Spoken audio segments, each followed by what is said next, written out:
अस्सलाम वालेकुम।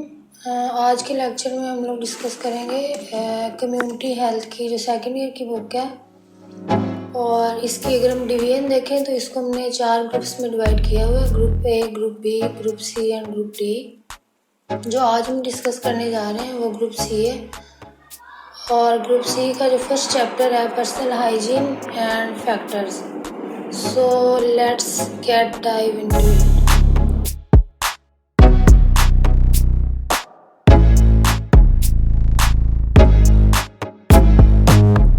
सबसे पहले हम इसकी अगर डेफिनेशन देखें कि पर्सनल हाइजीन इस वर्ड का मीनिंग क्या है, या इसको हम किसे कहते हैं, या इसका मतलब क्या है, तो personal hygiene means taking care of our body.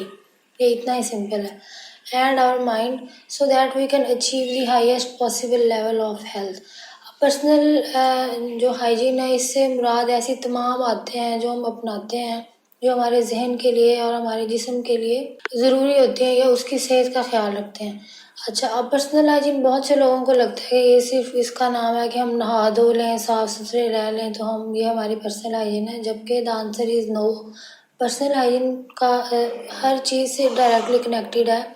हमारी जो अच्छी खुराक है, हम अपनी डेली 8 आवर्स की स्लीप ले रहे हैं, हम डेली कोई एक्सरसाइज करते हैं, वर्जिश करते हैं, अपनी सफाई का भी ख्याल रखते हैं। सफाई इसके अंदर एक एडिशनल चीज़ हो सकती है, लेकिन अगर हम टोटल यही कहें कि पर्सनल हाइजीन जो है वो बस साफ़ सुथरा रहने का नाम है, तो नहीं, ऐसा नहीं है।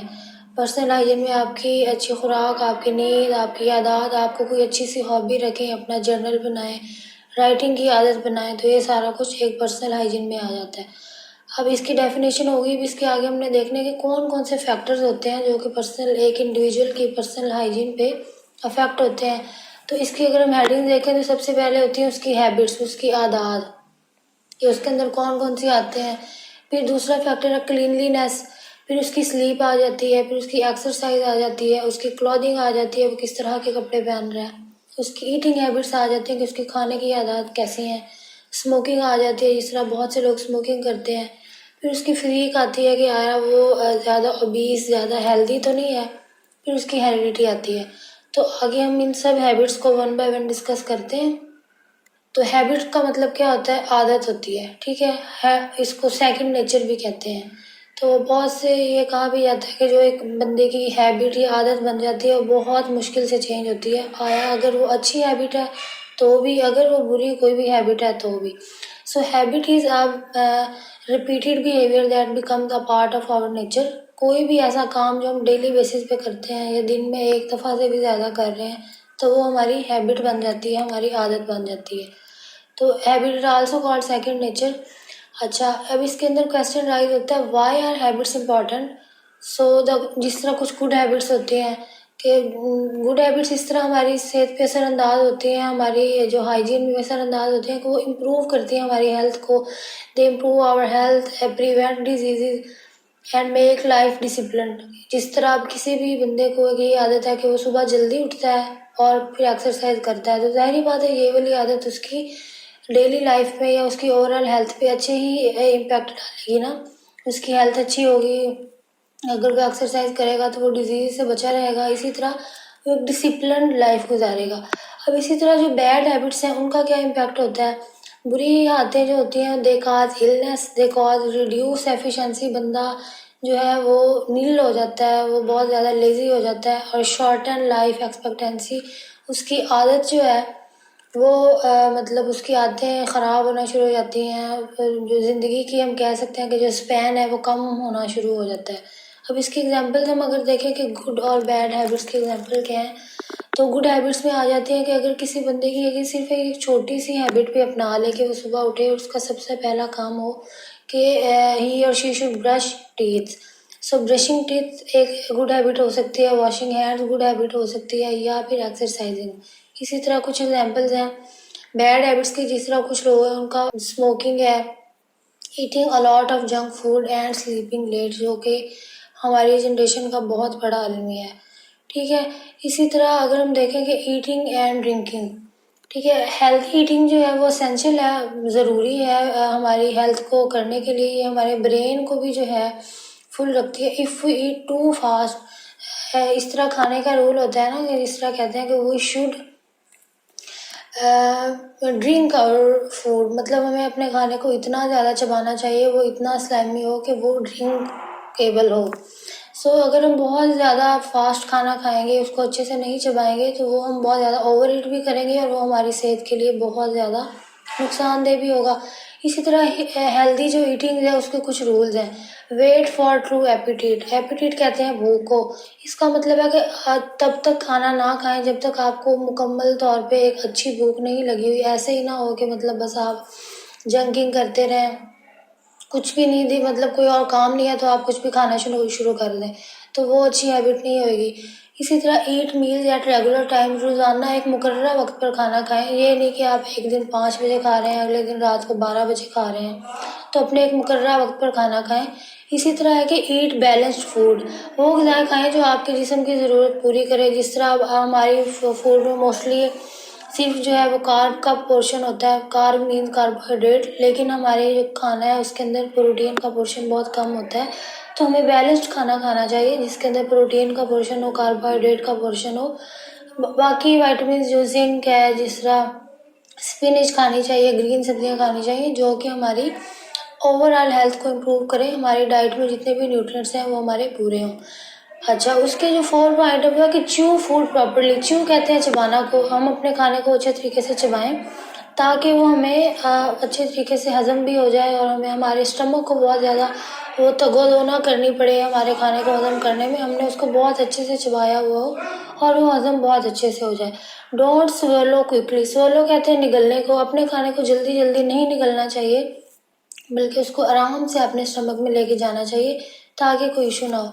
अगला पॉइंट है avoid serious discussion during meals. ये भी बहुत से लोगों का मसला होता है, वो खाना खाते हुए बहुत ज़्यादा बोलते हैं, तो हमें अवॉइड करना चाहिए, इज्तनाब करना चाहिए खाना खाते वक्त किसी भी बहस से, और मतलब आराम से अपना खाना खाना चाहिए। तो they are all the good habits which we should do.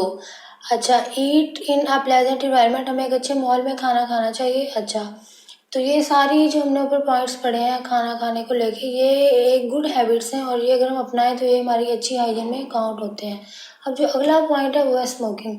अब स्मोकिंग क्या है, वो एक बैड हैबिट है, तो इसकी वजह से बहुत से रिस्क जो है वो इंक्रीज हो जाते हैं। हमारी हार्ट डिजीज़ जो है उसके मसले होते हैं, हाई ब्लड प्रेशर हो जाता है, बहुत से लोगों को माउथ कैंसर होता है, स्टमक अल्सर होता है, लिप कैंसर हो जाता है, टंग कैंसर हो जाता है, थ्रोट कैंसर हो जाता है, लंग डिजीज होती हैं। इस तरह जो इसके अंदर हमारे स्मोकिंग में जो हम सिगरेट्स थिक कर रहे होते हैं उसमें जो निकोटीन पाई जाती है वो हार्डनिंग ऑफ आर्टरीज, मतलब जो हमारी बॉडी के अंदर हमारी आर्टरीज हैं, हमारी वेन्स हैं, उनको वो सख्त कर देते हैं। इंक्रीज ब्लड प्रेशर, वो हमारे ब्लड प्रेशर के बढ़ने की वजह बनते हैं। इसी तरह आजकल जो है बहुत सी गम्स आई हुई हैं जो है हमारी बाहर कि वो सिगरेट को डबल वे में कर दिया गया कि नहीं जी ये सिगरेट नहीं है, वो गम्स होती हैं। तो जो च्युइंग गम्स होती है निकोटीन वाली, वो भी उतनी ही नुकसानदेह है जितनी कि हमारी एज सिगरेट है। अच्छा, बाकी जो है इससे अगला जो हमारा पॉइंट है वो स्लीप। एक जो रिकमेंडेड स्लीप है एक न्यू बॉर्न बेबी में वो है 21 to 22 आवर्स, मतलब एक न्यू बॉर्न बेबी एटलीस्ट इतना सोना चाहिए। इन्फेंट्स जो हैं, छोटे बच्चे आपने देखा भी होगा, वो मोस्ट ऑफ द डे सो ही रहे होते हैं। उसके बाद जो अडल्ट आते हैं उनके अंदर at least 7 to 8 hours of sleep जो है वो डे वो ज़रूरी है, वो हमें पूरी करनी चाहिए, otherwise a person can get sick. उसके बाद जो हमारे ओल्डर या अडल्ट हैं ऑफन नीड मोर स्लीप, वो 8 घंटे से भी ज़्यादा उनको नींद चाहिए होती है। और जो सिक पर्सन है उनको इससे भी मतलब ज़्यादा स्लीप, स्लीप का डायरेक्टली जो लिंक है वो आपकी हेल्थ के साथ है। अगर आप एक अच्छी नींद ले रहे हो तो आप जो है वो डायरेक्टली आपकी हेल्थ को उसके बहुत अच्छे बेनिफिट्स होते हैं। अच्छा, इसी तरह अच्छी नींद के जिस तरह आपकी सेहत पे अच्छे असरात होते हैं, इसी तरह लैक का मतलब होता है कमी। कमी जो है वो स्लीप, लैक ऑफ स्लीप जो है काजिज सम सीरियस इश्यूज इसके अंदर आते हैं। फटीक का मतलब होता है थकावट, पुअर कंसंट्रेशन, बंदा अपने किसी भी काम पे कंसंट्रेट ही नहीं कर पाता। लेट्स सपोज अगर वो पढ़ भी रहा है तो उसका माइंड जो है वो डाइवर्ट रहता है, वो कंसंट्रेशन से अपना काम नहीं कर सकता। इरिटेबिलिटी का मतलब होता है कि उसकी बॉडी में, उसकी स्टमक के अंदर इरिटेशन रहती है, उसको खाना सही से हजम नहीं होता। और फिर उसका जो चौथा पॉइंट है वो है पुअर परफॉर्मेंस। एक आदमी जिसकी स्लीप अगर पूरी नहीं है तो वो हर तरह की उसकी जो परफॉर्मेंस है वो पुअर ही शो करेगा और वो एक हेल्दी परफॉर्मेंस शो नहीं कर पाएगा। अब ये थे जो अच्छी स्लीप की, अगर जो अच्छी स्लीप नहीं ले रहा उसकी जो हैबिट्स है वो ये थे। अब इसके अगर ऑपोजिट देखें कि अगर जो एक बंदा हेल्दी स्लीप की जिसकी आदत है, हैबिट है, और वो अच्छी नींद लेता है तो उसके अंदर उसके क्या असरात होते हैं। तो स्लीप हमें क्या करना चाहिए कि स्लीपिंग इमीडिएटली आफ्टर मील्स, खाना खाने के बाद जो है हमें नहीं सोना चाहिए। क्राउडेड रूम्स में नहीं सोना चाहिए। क्राउडेड का मतलब कि जो बहुत भरे हुए हैं, जहाँ एक या दो से ज़्यादा लोग हों, अवॉइड करना चाहिए ताकि आप अपनी नींद डिस्टर्ब ना करें। Covering the head while sleeping, अपना जो हमारा सर है उसको सोने से सोते हुए बिल्कुल ही ढक नहीं लेना चाहिए, थोड़ा सा अपना मुंह को बाहर रखना चाहिए। इसी तरह जो हमारी अच्छी नींद होती है हमारी जिस्म और दिमाग दोनों को आराम देती है। और हमारा जो एसिड रिफ्लक्स है, अगर हम बहुत से लोग होते हैं वो खाते साथ ही पीछे लेट जाते हैं, उसका उसका रिएक्शन क्या होता है कि उन्हें एसिड रिफ्लक्स होना शुरू हो जाता है। एसिड रिफ्लक्स क्या होता है कि जब मैदे की तेजाबियत होती है उन्हें खट्टे तरह के डकार और कुलियाँ जो हैं वो वापस एसिड रिफ्लक्स की सूरत में आना शुरू हो जाती हैं। तो ये सारे रीजन हैं। अगर आपकी बुरी हैबिट्स हैं, बैड हैबिट्स हैं, खाने को और सोने को लेके, आप खाते साथ अगर लेट जाते हो तो। अब अगला एक पॉइंट आता है फास्टिंग। फास्टिंग किसे कहते हैं, हमारे दिमाग में उसे रोज़ा भी कहते हैं, ठीक है। फास्टिंग होता है कि ड्यूरिंग फास्टिंग हमारी जो बॉडी होती है वो कार्बोहाइड्रेट को और एनर्जी को उसने स्टोर किया होता है। तो रोज़ा रखने के दौरान हमारे जिस्म में जितनी भी ज़ख़ीरा शुदा तवानाई होती है जो ऑलरेडी होती है, ठीक है, उसको वो हमारी बॉडी यूज़ कर लेती है। अच्छा, कौन से लोग होते हैं जिन्हें हैवी एक्सरसाइज या फास्टिंग के दौरान वो अवॉइड का मतलब है कि वो नहीं करना चाहिए काम। जिन भी लोगों को डायबिटीज़ का मसला है, ठीक है, और गाउट का मसला है, सो उनको ये नहीं करना चाहिए। फास्टिंग में have therapeutic value under medical supervision. अगर उन्हें एक मेडिकल केयर जो है वो अवेलेबल है तो उसके लिए तो वो कर सकते हैं, लेकिन अदरवाइज उन्हें फास्टिंग से अवॉइड करना चाहिए। उसके बाद आती है हमारी बाउल केयर, ठीक है। Develop the habit of passing stool daily at the same time. Bowel care में होता है कि हमें अपनी रफ़ा हाजत की आदत जो है उसको डेली एक ही टाइम पे कोशिश करेंगे और डेली करने की कोशिश करें, ठीक है, मुकर्रर वक्त पर। इससे क्या होता है कि आप कॉन्स्टिपेशन, कब्ज़ का जो मसला है वो नहीं होता और आपकी ओवरऑल एक हेल्थ पे, एक पर्सनल हाइजीन पे उसका एक अच्छा असर होता है अगर आप अपनी बाउल केयर जो है उसे भी मेंटेन रखते हैं तो। उसके बाद आती है फिज़ीक। फिज़ीक होती है एक पर्सन की, एक बंदे की, कुछ स्ट्रॉन्ग होते हैं, कुछ वीक होते हैं। जो ओवरऑल फिज़िकल अपीयरेंस होते हैं उसे फिज़ीक कहते हैं। फिज़िकल अपीयरेंस मतलब कि एक बंदा मोटा है या पतला है या स्ट्रॉन्ग है या वीक है तो वो उसकी फिज़ीक में काउंट होता है। तो हर इंसान की जिस्मानी साख्त जो है वो मुख्तलिफ होती है, जो है हमारी, अगर लेकिन अगर हम अच्छी सफाई, अच्छी ग़िज़ा और वर्जिश रखेंगे तो वो हमारे जिस्म को मजबूत ही बनाते हैं। So every person has a different body build. Some people are strong, some people are weak. So body constitution affect resistant to disease. A good physique is partly inherited and partly developed through healthy living. अगला जो point आता है वो आता है idiosyncrasy. Idiosyncrasy means different people react differently to medicine, foods, cold weather. अब इसका मतलब है कि हर इंसान का जो जिस्म है वो मुख्तलिफ होता है और वो मुख्तलिफ अंदाज से रद्द अमल देता है हमारे इन्वायरमेंट पे, हमारी आबो हवा पे। जिस तरह अब या ही अगर हम देखें तो थोड़ी सी सर्दी आती है, बहुत से लोगों को उसके साथ ही कोल्ड होना शुरू हो जाता है। कुछ हम देखते हैं कि कुछ दवाइयाँ होती हैं जो मुख्तलिफ लोगों पे मुख्तलिफ तरीके से असरअंदाज करती हैं। लेट्स सपोज अगर हम पैराडोल की एग्जांपल लें तो कुछ लोगों का फीवर भी उससे उतर जाता है और कुछ लोगों की जो है वो सर दर्द भी उससे ठीक नहीं होती। तो इडियोक्रेसी का मतलब होता है कि हर बॉडी डिफरेंट है और जो मेडिसिन है या खाना है वो हर जिस्म पे मुख्तलिफ तरीके से असरअंदाज होगा। हम ये एक्सपेक्ट नहीं कर सकते कि ये मेडिसिन है अगर इस इंसान पे, या ये खाना है इस इंसान पे इस तरीके से रिएक्ट कर रहा है तो इसका ओवरऑल इम्पैक्ट भी ऐसा ही होगा, नहीं। तो इडियोसिंक्रेसी का मतलब भी यही है कि जो है डिफरेंट पीपल जो है वो हर मुख्तलिफ तरीके से रिएक्ट करेंगे और जो भी वो खाना खाएंगे या मेडिसिन खाएंगे उनकी बॉडी पे वो डिफरेंट तरीके से असरअंदाज होगी। जिस तरह से एक एग्जांपल मैं ये भी दूंगी कि हम एग्जांपल देते हैं कि कुछ लोगों को तो हवा भी लग जाती है। इसका मतलब ये होता है कि उनकी जो आंतें होती हैं वो मोटी होती हैं, ठीक है, और उनको वाकई ही हवा लगती है। इसका डायरेक्टली मतलब ये होता है कि वो अगर थोड़ा भी खाना खाएंगे तो उनकी बॉडी में उनको वो मोटे होते हैं। It's real thing. इसी तरह बहुत से लोग होते हैं बहुत ज़्यादा खाना खाते हैं लेकिन वो मोटे नहीं होते। So this is what idiosyncrasy means. Okay, so जो हमारा 11वां पॉइंट था वो था क्लीनलीनेस। सो क्लीनलीनेस का मतलब होता है सफाई सुथराई। Cleanliness is one of the most important conditions for good health. It include, इसका मतलब है कि ये मुश्तमिल है पर्सनल क्लीनलीनेस, अपनी जो है पर्सनल तौर पर साफ सुथरा रहना, क्लीन फूड, साफ खाना, clean drinking water, fresh air, skin care, hair care. Also good cleanliness prevents, ये बचाव करती है हमारा किस चीज़ से, अगर हम अच्छी सफाई सुथराई का ख्याल रखते हैं तो। Skin infections, lice infestations and gynaecological infection, इसका मतलब है कि जो हमारी सफाई है बीमारियों से बचने का बेहतरीन जरिया है। साफ पानी, साफ गज़ा, साफ लिबास और जिस्म की जो हमारी अच्छी सफाई है वो हमारी अच्छी सेहत की बुनियाद है। जो हमारा अगला पॉइंट है that is heredity, environment and response. So 3 factor influence personality and health. Heredity, inherited characteristics from parents. Heredity का मतलब होता है कि वो खसूसियात जो वालिदैन से बच्चों में मुंतकिल होती हैं, इसमें आता है। और दूसरा जो पॉइंट हेरिडिटी में आता है वो है हमारा इन्वायरमेंट। एवरीथिंग अराउंड अस, हमारा घर जो है, होम है, फूड है, फ्रेंड्स है, स्कूल है, सोसाइटी, ये सारा कुछ हमारे इन्वायरमेंट में आता है। और जो हमारा इन्वायरमेंट होता है, हमारा माहौल होता है, वो इंसान की आदत और सेहत पर गहरा असर डालता है। जो तीसरा है इस चीज़ में हमारी हेरिडिटी, इन्वायरमेंट और रिस्पॉन्स में, वो पॉइंट है response.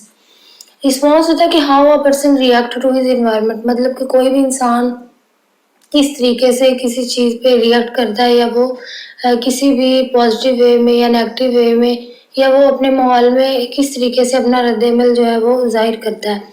So that was all for this topic. हमने 11 पॉइंट्स डिस्कस किए हैं। ये हमारा पर्सनल हाइजीन का टॉपिक था। इसके अंदर हमने ये सारा जो है, अगर हम टॉपिक को कंक्लूड करने की तरफ आए तो हमने इसमें ये 11 मेजर हमारे पॉइंट्स से पर्सनल हाइजीन था। फिर उसके अंदर हेल्दी जो हैबिट्स थी वो कौन सी हैं, जो अनहेल्दी हैबिट्स हैं वो कौन सी होती हैं। फिर इसके अंदर हमने पढ़ा कि जो ईटिंग हैबिट्स अगर आपकी अच्छी हैं तो उनका क्या असर होता है। फिर हमने पढ़ा कि जो स्मोकिंग अगर कोई कर रहा है तो उसके क्या असरात हैं, उसके क्या हैज़र्ड है। उसके बाद हमने पढ़ा कि इम्पोर्टेंस ऑफ स्लीप क्या होती है।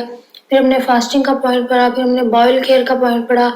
फास्टिंग में हमने ये भी बोला कि जो हमारे डायबिटिक पेशेंट्स होते हैं उनको अवॉइड करनी चाहिए, या फिर प्रॉपर प्रिकॉशंस प्रॉपर केयर के साथ लेनी चाहिए।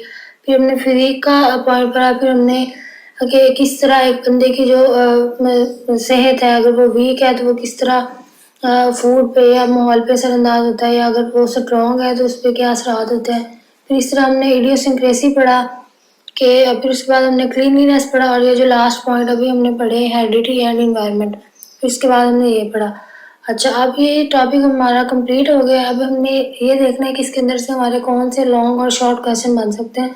सबसे पहले तो एक शॉर्ट क्वेश्चन बन सकता है कि define personal hygiene. Personal hygiene होती क्या है, 2 नंबर का शॉर्ट होगा।